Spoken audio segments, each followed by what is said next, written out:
তো আমি একটা দেখো বন্ধুরা নিরামিষ দিনে খাওয়ার মতন একটা রেসিপি করছি, আলুর রেসিপি। এখানে আমি ফোড়নে ঘি দিয়েছি, চেরা কাঁচা লঙ্কা দিচ্ছি, শুকনো লঙ্কা গুঁড়ো দিয়েছি, গোলমরিচ গুঁড়ো দিয়েছি, একটা টমেটো দিয়েছি ছোটো ছোটো করে কুচো করে, গোটা সাদা জিরে দিয়েছি, জিরে গুঁড়ো দিয়েছি আর নুন দিয়েছি। এতে হলুদ দেব না। আর এই যে আলু সেদ্ধ করে রেখেছি, আলু সেদ্ধটা দিয়ে দিলাম। ভালো করে মশলার সাথে কষিয়ে নেব। যে কোনো নিরামিষ দিনে লুচি পরোটার সাথে খেতে খুব ভালো লাগে।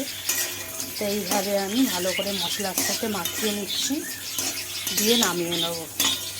সারা ঘর আমার গন্ধতে ছড়িয়ে গেছে ঘি আর মশলা। খুব ভালো হয় খেতে, ছোটো বড় সবাই খেতে পারে। তো ভিডিওটা ভালো লাগলে লাইক শেয়ার কমেন্ট করে টাটা। কি বন্ধুরা, পরোটার সাথে এই দুটো তরকারি জাস্ট জমে যাবে।